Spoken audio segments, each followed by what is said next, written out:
Hello, boys and girls. I hope you're ready to settle in for an amazing book. It's called The Best Christmas Book Ever by Richard Scarry, and I think I might agree with that title. This is such an amazing book because it's filled with so many songs, first of all, and so many little stories. It's not just one book with one story. There are actually multiple stories that you might encounter in this world of Richard Scarry, just like you might encounter in your town, right? Everybody has some fun Christmas stories to share. Look at that. Best Christmas present ever. Can't wait to get to that one. And even in the back of this book, we have a game that you could play for going to Grandma's house. And even items that you might see around your house during Christmas or during the holidays. And this will help you identify the different items that you would see around your house and outside your home, such as a sled, a snowman, a wreath, a Christmas tree, so many cool things. So if you have a moment, you should go ahead and get over to your local bookstore or to your library. Go check out this book because there is a lot to explore. So I'll spare singing any of these songs, but we'll try to get through all these stories. Does that sound good? Here we go. Christmas is coming. Busy town is getting ready for Christmas. The firemen are stringing lights on the buildings. The stores are crowded with shoppers. Everyone is busy. Look, there's Big Hilda, Huckle Cat, and his sister Sally in a big sleigh. Lowly Worm is pulling it with his apple tractor. Now, where are they going? Let's find out. They are going to get a Christmas tree. Farmer Pig has many beautiful pine trees on his farm. Maybe he will give them one. When he hears how they are going to use the tree, Farmer Pig is happy to help.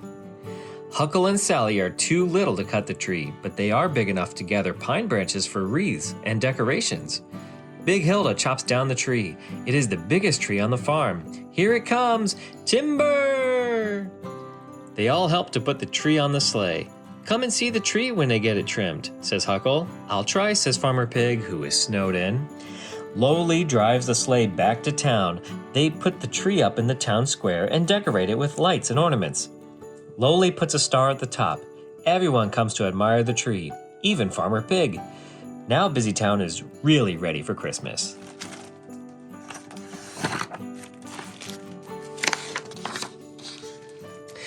Dr. Bones is good all year round. Before we get started on this story, if you haven't yet, be sure to like and subscribe to this channel because then you can get lots of stories just like this one, maybe during the holidays and other times throughout the year. All right. All year round, Dr. Bones is busy calling on his sick patients. Sometimes it is very hard for him to make his house calls. In the winter, his car often gets stuck in the snow. When the streets are icy, he must drive very carefully to avoid an accident. Look out, Dr. Bones! Your car is skidding on the ice. Sometimes in the spring, it rains so hard that the streets become flooded. Then his car stops dead. Surprise, Dr. Bones, that puddle is too deep to drive through. Often, he gets stuck in the mud. It is hard work and very messy to push the car out. But Dr. Bones never gives up. His sick patients appreciate how hard he works for them. We will remember you at Christmas, they all tell him. Mrs. Cat does not complain about the bumpy ride to the hospital. She is thankful that the good Dr. Bones can take her there.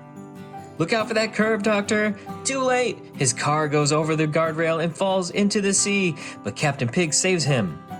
Then Christmas comes, and guess what? His patients all remember to remember him. They give him a brand new helicopter. Now he will have no problem visiting them. Merry Christmas, Dr. Bones, the Flying Doctor. Grouchy Mr. Gronkle. Mr. Gronkle is a grouch. He grumbles and growls at everybody, but he grumbles most of all at children. Children? What are they good for anyway? He mumbles to himself. When he sees a child, he snarls, "Get out of my way, kid." Mr. Gronkle is very rich. He lives in a big house with a pond at the front. In the winter, he could skate on the frozen pond, but he doesn't. Mr. Gronkle doesn't believe in having fun.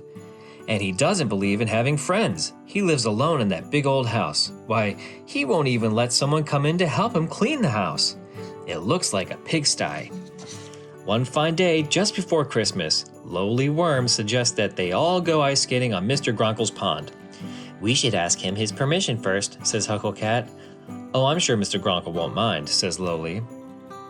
But Mr. Gronkle does mind. He is furious. He runs down to the frozen pond, swinging his walking stick. He runs onto the ice.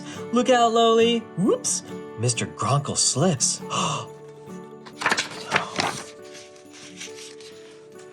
Crack! Right through the ice he goes and into the freezing water.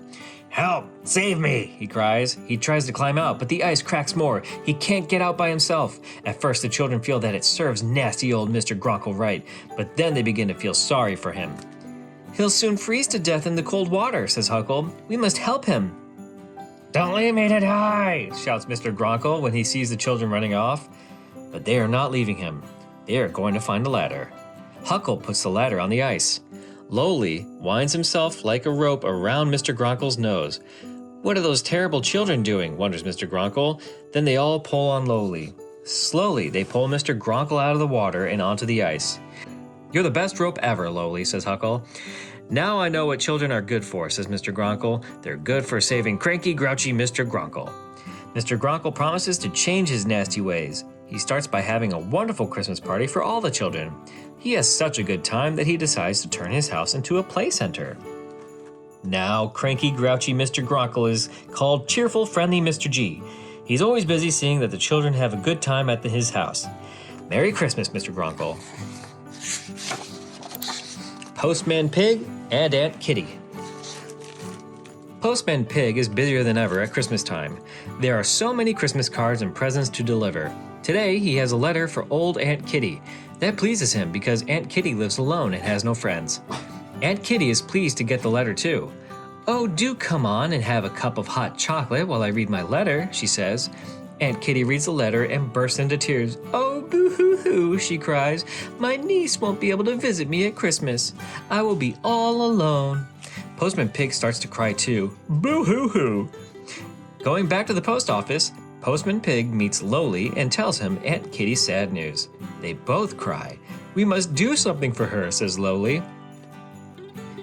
Then, Lowly tells Huckle Cat about lonely Aunt Kitty. And Huckle tells his mother, "Boo-hoo-hoo," he cries. Mother Cat tells Ma Pig, "Oh, it isn't that a shame," they say. Ma Pig tells Sergeant Murphy. Even the brave sergeant cries, "Boo-hoo-hoo." Soon everyone in Busytown hears the sad story of Aunt Kitty. And soon, everyone is extra busy, sewing, baking, and making things. Then, on Christmas morning, who do you think comes to visit Aunt Kitty?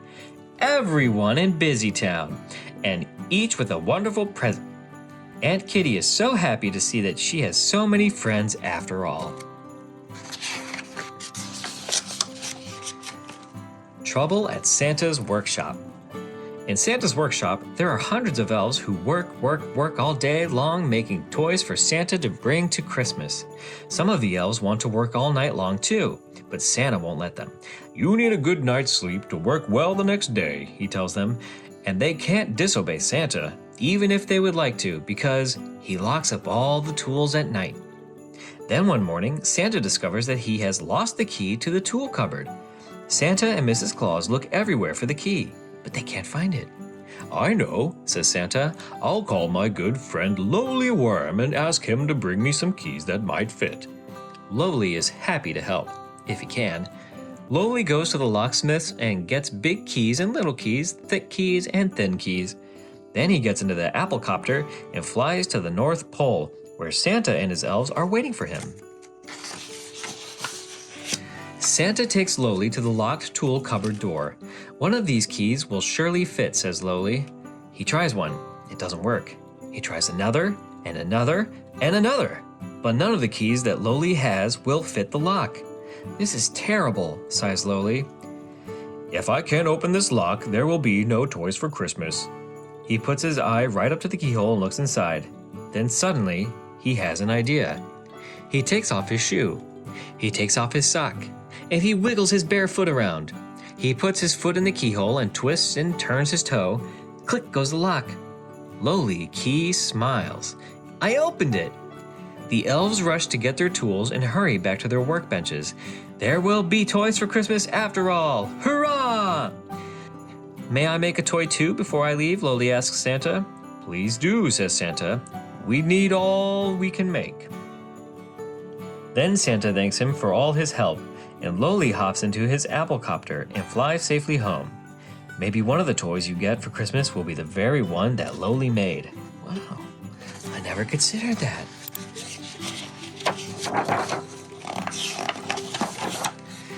Big Hilda helps Santa. It is the night before Christmas, and Santa is on his way to bring presents to boys and girls all over the world. Here, he is over Busytown. His first stop will be at Sergeant Murphy's house. Santa has some very nice toys for little Bridget Murphy. Crash! Santa's sleigh lands too hard and one of the runners breaks. What's all that noise up on my roof? Asks a sleepy Sergeant Murphy.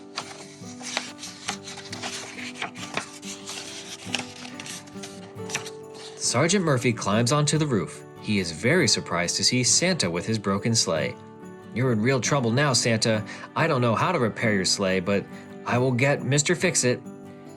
Sergeant Murphy jumps on his motorcycle and hurries to Mr. Fix-It's house. He pounds on the door. A sleepy Mr. Fix-It comes out and they go to fix Santa's sleigh.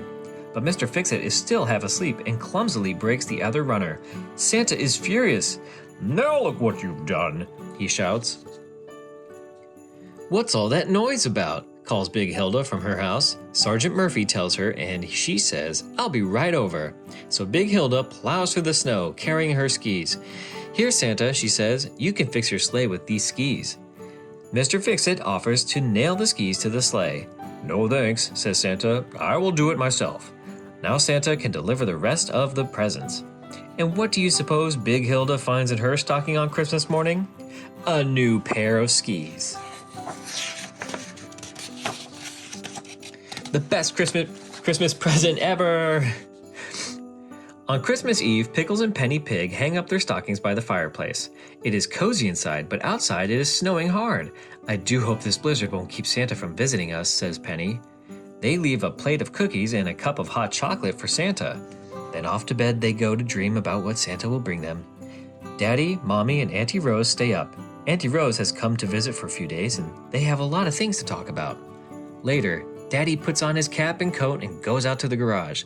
He shovels a path through the deep snow to the street. Now, why is he doing that at this time of night? Look, Mommy's in the car with Daddy. They must be crazy to go for a ride on such a snowy night. Uh-oh, they are stuck in a snowdrift. But a tow truck with a snowplow comes to the rescue.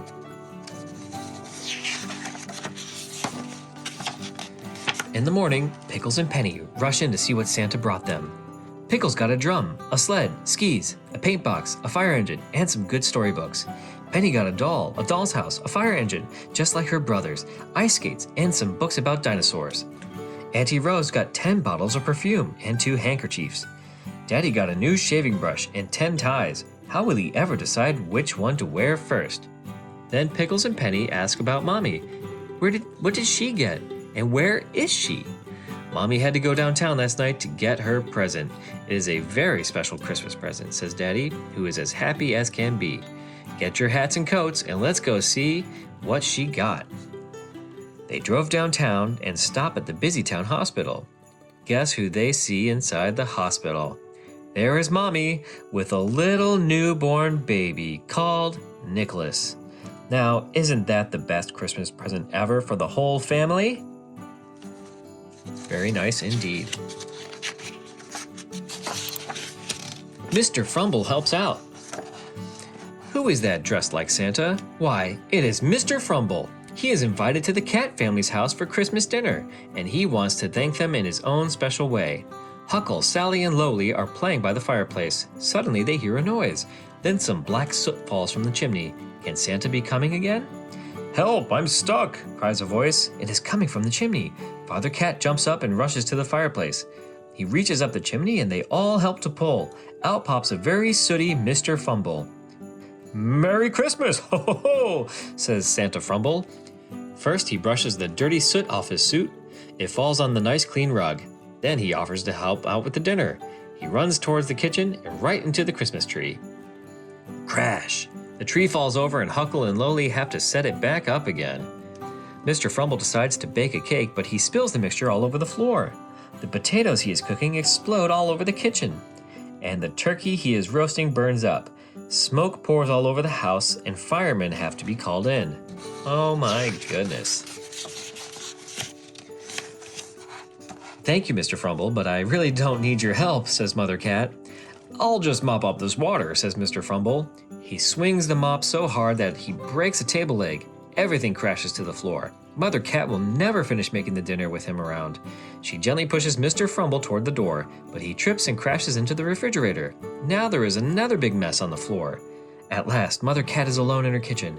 She cleans up everything and then makes a wonderful Christmas dinner. The children carry the food to the table. She won't let Mr. Frumble carry anything. The dinner is delicious and everyone's enjoying it, until Butterfingers Mr. Frumble drops the gravy boat and knocks over a big pitcher of grape juice. Now Mother Cat's beautiful tablecloth is bright purple. Now it is time for dessert, and Mr. Frumble has a very special dessert surprise for the cat family and their guests. It is a huge cherry pie. He goes to the kitchen to get it. Here he comes now. Just look at the size of that pie. It is so big that Mr. Frumble has to balance it on his head. My, it is gonna taste good. He walks very slowly and very carefully. Uh-oh, watch your step, Mr. Frumble. There is a toy on the floor. Oh no. You guessed it. Oh, what a mess. Well, this is certainly the messiest Merry Christmas ever, but everyone seems to be having a cherry good time. I wouldn't want to be in that mess. What shall we give Grandma for Christmas? Huckle, Sally, and Mother Cat went to get Grandma a nice Christmas present, but everything cost too much or is the wrong color or size. Then they see Lowly, and he tells them how to make the best Christmas present ever for Grandma and Grandpa or anyone. It is a pomander, and here is how you can make it. Get a nice big apple and a jar of cloves. Stick the cloves into the apple until it is completely covered with cloves. Then, tie a pretty red ribbon around the apple and you have a sweet-smelling pomander. Grandma can even put it in her clothes drawer or wardrobe, and it will smell sweet and spicy for many Christmases. Merry Christmas, Grandma. A visit to Grandma's house. On Christmas morning, Father Cat opens the front door and discovers that it has snowed very hard during the night. I hope we can get to Grandma's house today, he says. He shovels a path in the deep snow from the garage to the street. My, that's hard work. They start on their way, but run into a big snowdrift. Now they are stuck. Farmer Pig and a little bug dozer come to pull them out. But they get stuck too. Mr. Fix-It comes in his tow truck. Guess what? He gets stuck. Now everyone is stuck. Along comes Lowly with his apple copter and sleigh, and off they go to Grandma's house, singing jingle bells all the way. Grandma is happy to see them. Look how pleased she is with her pomander apples. Now her clothes will smell lovely all year long. It's such a nice present, and from such nice grandchildren. And here is a visit to Grandma's house game. I think this is something to read if you want to do this activity. You should get this book, again, at your local bookstore or your library, and check it out. It looks like a lot of fun, and they give you the whole game board here. It reminds me of a lot of games that we play at our house, and it looks like a lot of fun. So check it out. Moving on to the stories. The Bad Twins. Once there were twins named Abe and Babe, who were so bad that everyone called them Double Trouble. They were really horrible. They liked to argue and fight and push people in the mud. They always shouted and rudely interrupted other people. They thought it was fun to break things that didn't belong to them. At the playground, they took toys away from little children. They ate with their fingers and made a mess of everything. Their table manners were terrible. Even their mother had to agree that if there was anything bad, rude, or nasty that could be done, they would do it. Santa does not bring nice presents to bad boys and girls. Instead, he fills their stockings with dirty lumps of coal. So on Christmas morning, Abe and Babe got a big surprise. 2 huge sacks of coal were all that Santa brought them. That's how bad they were. Abe and Babe were very sad. They knew that Santa was punishing them for being so bad.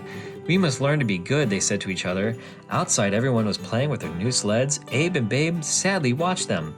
I wish we had a sled, said Abe. And I wish we had some electricity, said Sergeant Murphy. The snowstorm broke the electrical lines, and without electricity, there are going to be a lot of cold houses and uncooked Christmas dinners. Abe and Babe felt sorry for all the people whose Christmas day would be spoiled. "This is our chance to be good," Abe said to Babe. They told Sergeant Murphy their plan. "That's a splendid idea," he said. Sergeant Murphy called the children together and told them to take their sleds to the twins' house. "Not on your life," said the children. "Those twins are double trouble." But Sergeant Murphy assured them that everything would be all right. When the children got to the twins' house, Abe and Babe dragged their big sacks of coal outside. Then they filled a paper bag with coal for each child. The children gave their coal to the families to burn in picnic grills. That Christmas, all the dinners in Busytown were cooked on picnic grills.